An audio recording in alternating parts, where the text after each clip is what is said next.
Okay, but then not all of us can at the same time. That'll be one question too many.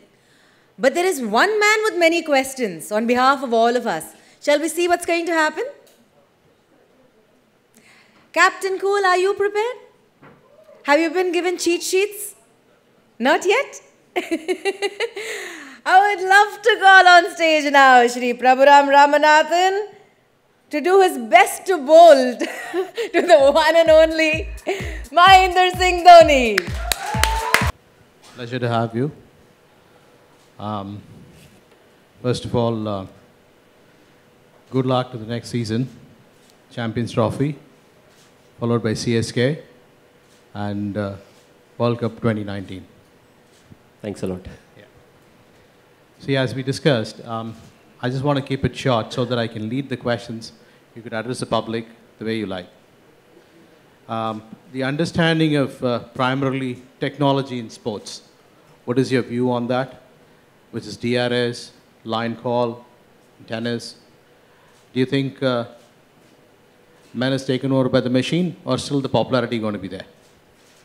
Well, I think technology over the years have, brought in a lot of good things into cricket and a lot of other sports, but the application still depends on the sport. I know you mentioned about DRS, and most of you know I'm not a big fan of DRS, for obvious reasons. I'll tell you why. Imagine, US Open finals, Nadal versus Federer, and the referee calls it out. I'm not saying who served because they are fans of Nadal and Federer. So let's say somebody served, the referee called it out, and the referee is taken, and it's marginally inside. But imagine the laws that says if the referee has called it out, then half the ball needs to pitch inside the line. And if the umpire has called it in, then the full ball needs to pitch outside the line. And still a lot of people, when they talk about technology in sport, especially in cricket, they say it's not full 100% proof as to, they still say there's some kind of leap of faith, there can be errors. And further to add on to that, if you say it's an umpire's call, what is an umpire's call? Umpire can't be right and wrong on the same decision. Because in cricket we have seen at times it's umpire's call. If he has given it out, the batsman is out. But if he has given it not out, the decision stays as not out. So it's a bit confusing. I love black and white, where it says either you are out or you're not out. On the same decision, I can't be out and not out. So I feel it's the application, as in most cases, like in India, a lot of rules and regulations are made for the betterment of the society, but what's important is how we implement it, how we use it, how we follow it. Unless that's all is done in the proper way, technology can't be utilized to the optimum. So I feel when it comes to sport, yes, technology has helped us improve a lot. Statistics, for example, there are a lot of statistics about why the players are getting injured, what's their workload, what can be done so that less players get injured and all of that. But I'm not a big fan of stats. I'll give you a brief example. Let's say they at times show the stat of the last 5 games, this batsman has scored 300 runs. And how the media will twist it is, if you take that 150 that he scored in the very first game, in the last 4 games he has scored only 150 runs, which means he has a decent average. But he's the person who has scored that 150 also. So why you have to deduct it? So I feel stats is to some extent an indicative, and it's not something that you can just close your eyes and follow. Of course, it tells you a lot, but in our sport, since I play cricket, I know more about cricket than anything else. I feel a lot of times you need to see how things are progressing. How's the wicket? Who's the bowler? Who's the batsman? What kind of a form the bowler is in? What kind of a form the batsman is in? What's the required run rate? And all of that. And that's why I feel stat is always something that helps you take a decision. I won't solely keep my eyes closed and, decide on just stats. But a mixture of a lot of these things along with the human brain and experience is something that will put you on taking the correct decision. So I feel technology definitely has improved a lot of things. It's definitely path to go. But again, the human mind is the most brilliant thing that's there. And I feel when used along with technology, that's the best way to move forward. So basically, men cannot be replaced by machines. Never. Otherwise, a lot of us would be jobless. Yeah. Yeah. Any specific reason, Mahi, you've not actually acted in your own movie, The Untold Story? Acting is something that's it's a very difficult job, to make people cry because of how you're acting on screen, to make people laugh, to make them feel what exactly you are going through. And imagine me acting in my movie, most of the times the expression will be like,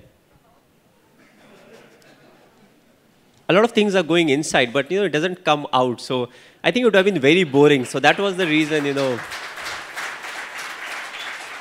that was the reason we wanted an actor to play the role, because it's much easier for the spectators to understand. Otherwise, after the movie also they would be like, okay, what was he thinking? What really was going inside his mind? So that would have been tough. That's the only reason. Otherwise, I know I can act a bit. But I feel it's one of the most difficult things to do, acting. Okay. What is a normal day like for Mahendra Singh Dhoni? Non-cricket, non-playing days. Well, it depends on the mood, frankly. Let's say if you're playing a game, it's a longish day, then you travel, then it's different. But if I say, okay, I'm home and what my normal schedule will be, it depends if I'm working out in the morning. Let's say I'm working out in the morning. So usually you'll get up by 7 o'clock, 7:30, freshen up. I would go to the stadium on my bike. I love to ride my bike. So I'll go to the stadium, do a bit of running. Total number of bikes you have? I think I have 50 plus bikes. Okay. I'm a bit obsessive, and my sister and my mother and now my wife has also joined in, and they're like, why are you collecting all this scrap? They don't even call it antiques or investment. They just call it scrap. So I'm like, the bikes don't complain. If you don't keep them nicely, you don't clean them, you don't put fuel, they still don't complain. And the beauty is, whatever happens, you put the fuel in, you take care of the electricals, it still works. Right. And it never taunts back. But, okay, I'll get back to it. So I'll go to the stadium, do a bit of running, come back, play with my dogs, spend some time with my parents, wife, daughter. I'm a father now. Then evening again, go back, do a bit of gym, followed by either badminton or billiards.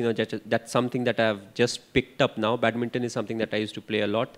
And after that, go back, and it's the same schedule. So I often find my schedule to be very boring, but that's what is needed of me. And I feel, that's a priority. I can contribute more in cricket if I can keep myself fit. So my first priority is to keep myself fit. Oh, very good. In terms of non-cricketing sporting personality, who's your favorite and what sport? Nadal in lawn tennis. Somehow I've always been a number 2 supporter. Not consciously, but it just happens. I was an Andre Agassi supporter, and he was number 2 that time. Steffi Graf, she was number 2. Then Nadal, number 2. Of course, he went on to become the world number 1. But I think his never die attitude.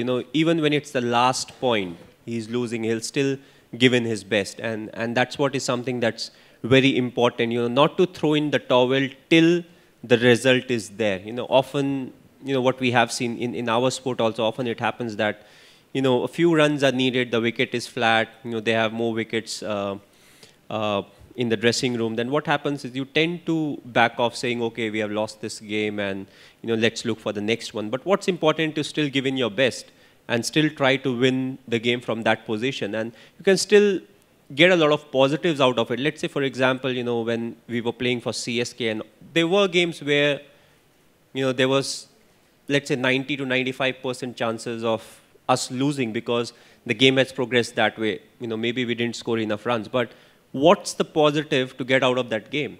And I always kept the picture in mind. It's a 14 games. You have to do well in 14 games, then you qualify for the semis or the knockouts. So I said, if we can prolong their victory, it does affect the run rate. And at the end of the 14th game, I don't want to be in a position where you're calculating the run rate and suddenly it comes to you that the 4th game that we lost, if we would have bowled slightly better, maybe this run rate would have been slightly better for us and we would have qualified. So that's why, Nadal, for me, he never throws in the towel and gives his best, whatever the situation may be. Your take on the comparison between Sachin and Virat Kohli, you played with both of them. What is your opinion and who do you like? Or give an example of their attitude in terms of the... I've always believed not to compare individuals. The reason being there are a lot of things that are very different, especially comparing two people who played in different eras. The game has evolved a lot. If you talk about the ODIs, let's only talk about the ODIs. What has happened is the laws, they keep changing the laws. It's not like what they used to play 10 or 15 years back, the rules are the same. A lot of the rules have changed. With the T20 format coming in, the approach of the batsman has changed, the approach of the bowlers have changed. 270 once was considered a safe score, now 340 is getting chased down. So that's the reason I always felt it's better not to compare individuals, but yes, you admire the talent. Sachin was by far the best batsman, that I have personally seen.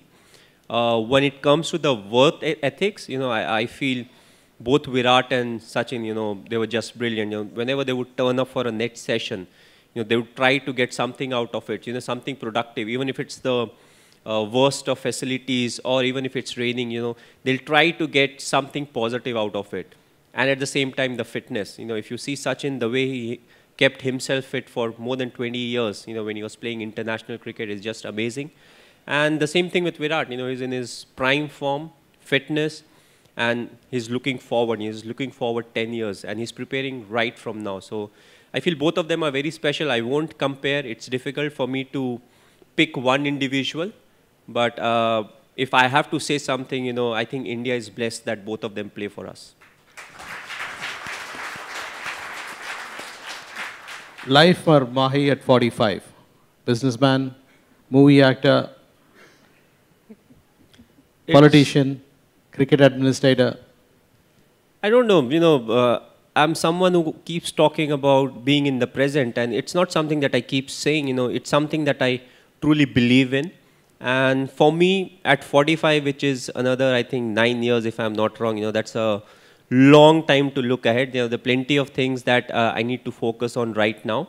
And I feel it's always important to be in the present, focus in the present, because what I'm doing in the present will have an impact on the future. And I don't know where I will be in the next 5 years. So to predict about something that's 9 years down the line, it's very difficult. But one thing I can definitely predict is at 45, I will be 45 in the sense I have not mixed my date of birth. So that's the only thing I can say right now. Well said. Few words about Chennai and your connection, and now we have brought you here. There was a TNPL last year, this tech play, so we're kind of filling the void. How do you feel? And Chennai is a very special place. I made my test debut over here. It's very different to the environment I grew up upon, and I was taken by CSK. I had no clue which franchisee I would go to, but I feel that actually helped my cricket a lot, right from the management that was there and the fans. The people out here, they truly love the sport. They back their teams. But something that was really amazing was to see the crowd's reaction when the other team was also playing good cricket. They would appreciate it. Yes, they wanted CSK to win, but at the same time, they would appreciate a good shot. They will appreciate good bowling. And yes, they were always behind us. Whatever the amount of runs that was needed, or if you're looking to get the opposition out, they were always with us. And also the approach of the people. I always felt it was an eye-opener for me, right from the start. And spending those 60 days over here was truly special. And I became more about the process than the result. And I feel the management played a big role in that, because all of them, they understood sport, and in particular cricket. And that's why if we lost a game and if I was coming out, most of them knew by the time what went wrong, which over it went wrong, who was the batsman, who committed that error. So it made the job very easy. And at the same time, there was no undue pressure on any of the individuals. And the whole concept of being a team, being a family, it became stronger and stronger. And after that, I tried to use the same thing when it came to the Indian cricket team also. And I felt the time that I spent over here really improved me, not only as a cricketer, but also as a human being. Few words about Tech Play and India Cements. Well, I've been with India Cements for quite some years now. And, we in India Cements, we are not only about making profits. It's not only about making money out here. We care about people. We care about people who work with us, who are part of us. And it's evident with the kind of stuff we keep doing. Yes, we want to become a bigger company. We want to expand. We want to get into different things. But after that, we also want to take care of the people who are with us. It's not only about us in the company. It's about everyone in the company. And that shows in the kind of CSR that we keep doing. And Tech Play, of course, I feel technology is definitely the future. I've got a lot of briefing from him when it comes to technology because I know a lot about cricket. I know a lot about India Cements. But when it comes to technology, it's slightly out of the comfort zone, slightly out of the tunnel vision. But yes, I feel technology is the way to go. And that's where India is moving. I still feel, I remember the time when we used to have GPRS in our phone. We used to be very happy, oh, internet is working.